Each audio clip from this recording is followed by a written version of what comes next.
I feel like this review is going to take 20 minutes, so let's just get into it. What's up, everybody? It's your boy Will coming at you with not necessarily another movie log, but a movie review.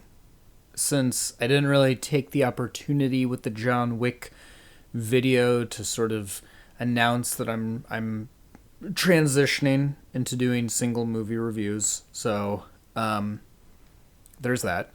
But anyway, I am coming at you with a review for the latest Ari Aster film, Beau is Afraid. This summer marks the 5th anniversary of Hereditary, which, at the risk of sounding melodramatic, I think is a movie that sent shockwaves throughout the independent film world that can still be felt reverberating to this day.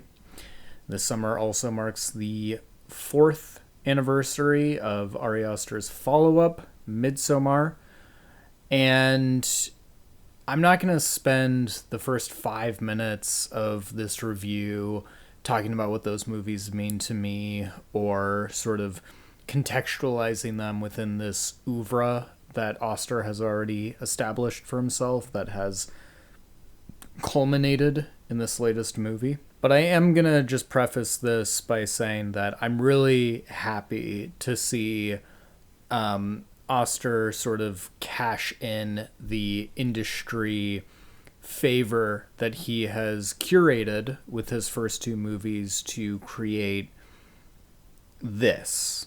At the end of the day, Ari Aster has always been so much more than a horror director, which I think has been obvious from the get-go. I mean, he has a very expressionistic approach to filmmaking, and there are a lot of sort of characteristics of his style and his voice that I feel like have been overlooked a lot, as celebrated as he is. Like, to me, one of the most overlooked things about him is his contribution to melodrama. I mean, we have melodrama in modern media. Like, we have things like Euphoria, but I just feel like looking at, something like Toni Collette's performance in Hereditary, Aster has just done more than almost anybody to make melodrama sort of palatable to a modern audience, and it's just one of many things that I don't think he gets enough credit for. And that sense of expressionistic filmmaking and melodrama definitely manifests itself in this latest movie, and I have a lot of thoughts about it, which I'm going to get into, but for now, let's just start with a brief sort of synopsis. If you look at genre on its Wikipedia article, Beau is classified as a surrealist tragicomedy, which I think is pretty apt.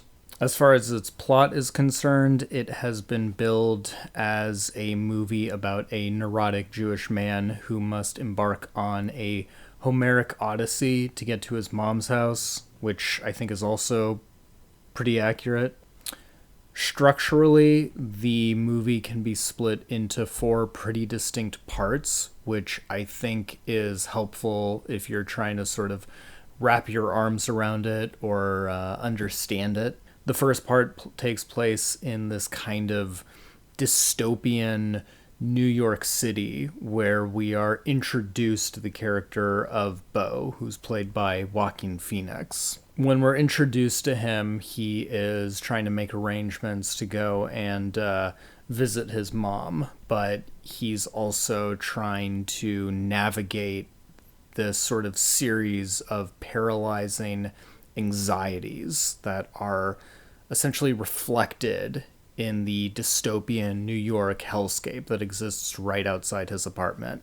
There's even a character called the Birthday Boy Stabman, which, quick side note, whenever I first saw this and was kind of ruminating on it, after I got out of the theater, I remembered him being called the Birthday Boy Stabby Man, which I think is more appropriate since we're already starting to see these certain tones and themes that are established in the beginning that run throughout the course of the movie.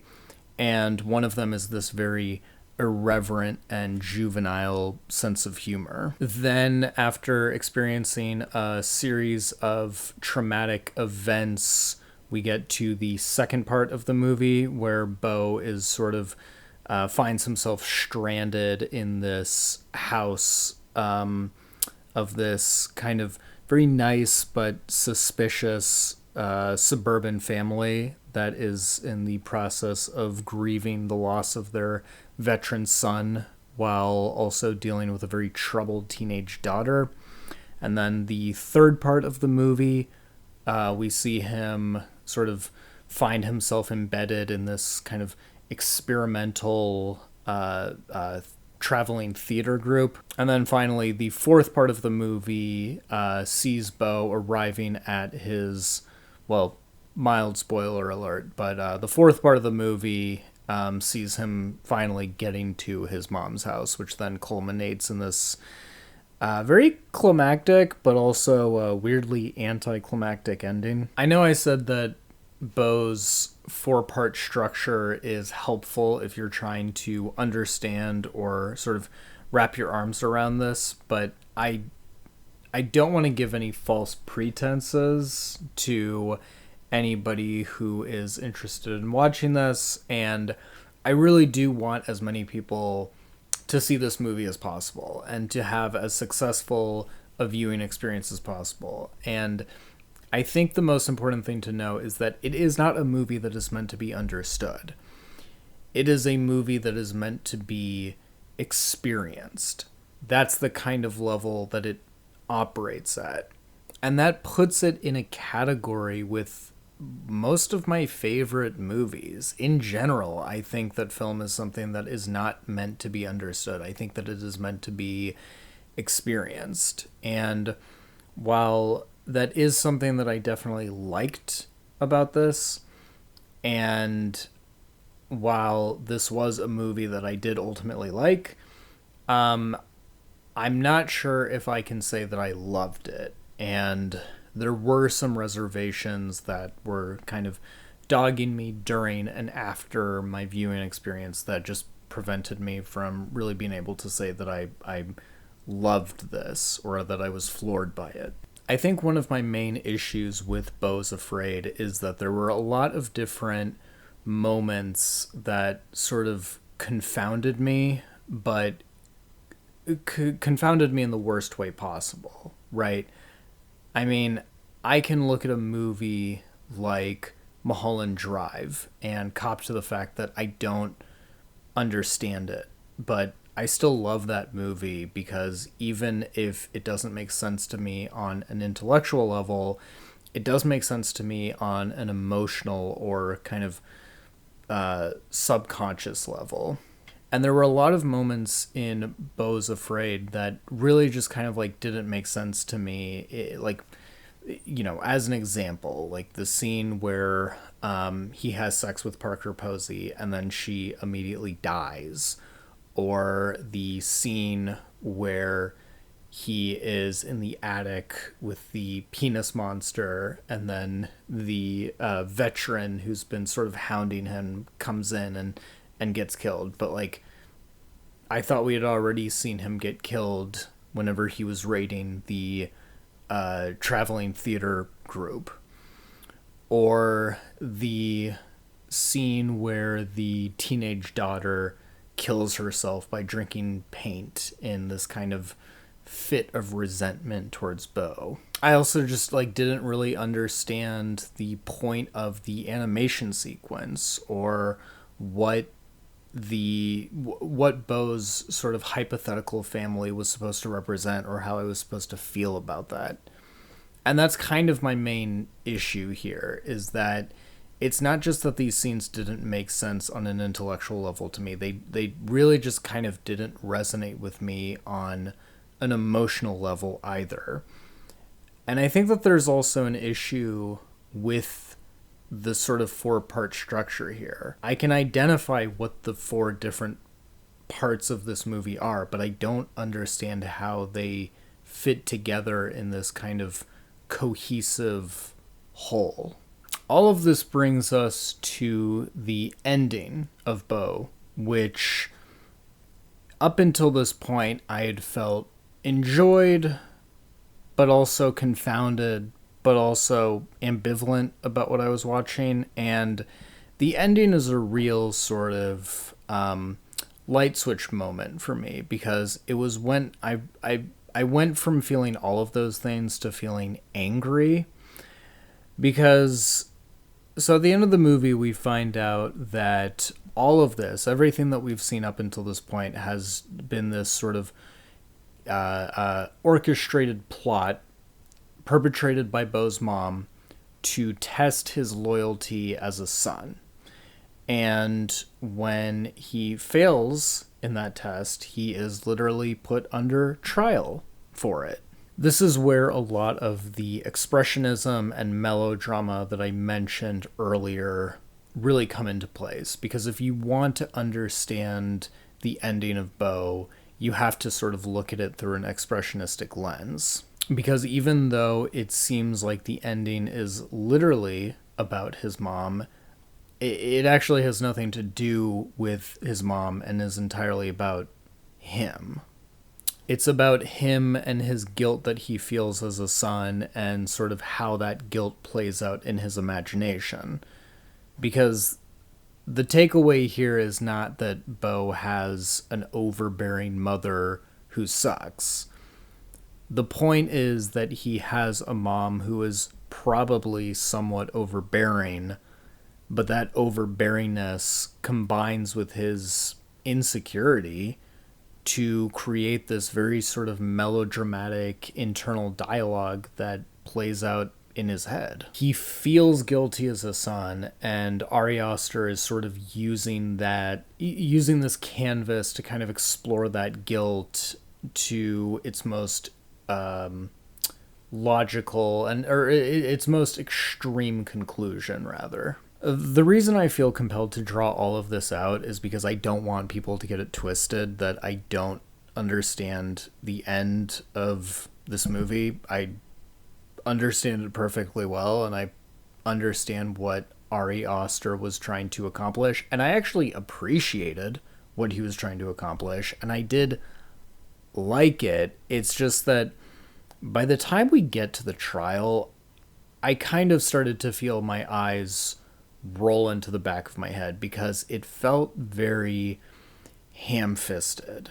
It's just kind of like, we get it, dude. I mean, you have mommy issues, and you're using this kind of sort of medium of melodrama to kind of explore those mommy issues, but at a certain point, the question comes up, or it came up to me at least, of how many different ways can you belabor this point?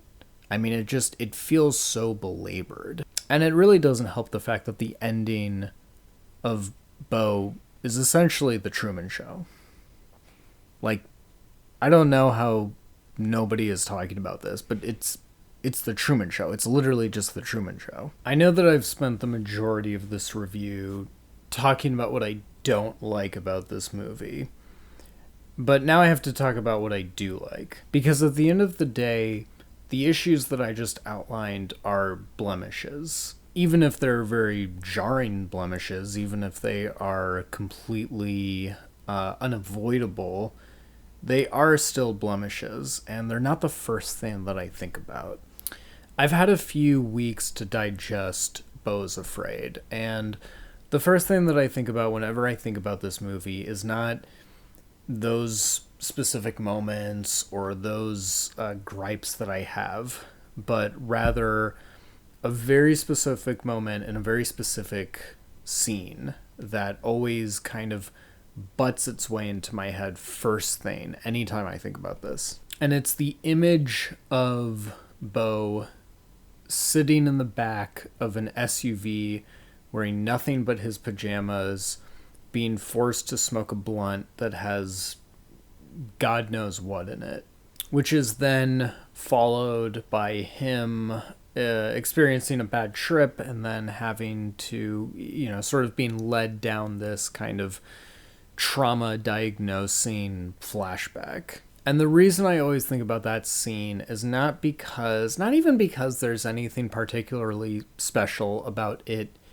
in itself, but because every time I think about it, I always have to remind myself that that scene, which takes place in the second part of this 4-part movie, happens roughly halfway through the film. And I always have to remind myself of that because it doesn't feel like something that should happen at the halfway point of any movie. Because up until this point, we've seen Beau experience multiple panic attacks, be stabbed and pulverized, and, you know, find out that basically be reduced to a catatonic state upon finding out that his mom has died in this freak accident, or at least thinks that she's died in this freak accident. And then after it, we see him start a family and then lose that family and then reunite with that family and then find out that that family never really existed, and then find out that his mom and therapist have been conspiring against him his entire life, find out that his dad is a giant penis monster, and then stand trial and execution for essentially getting his mom the same birthday gift twice, 2 years in a row.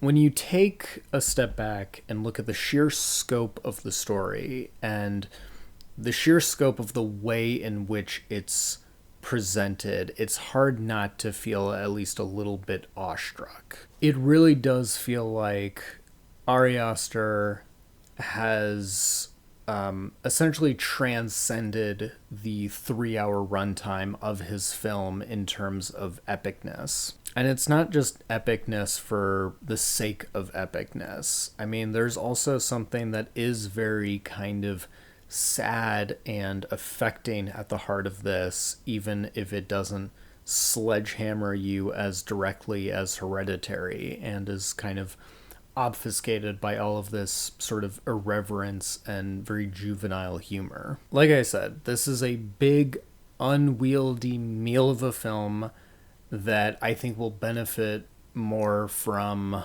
more viewings in the future than it will from me talking about it, so I'm just going to leave it there.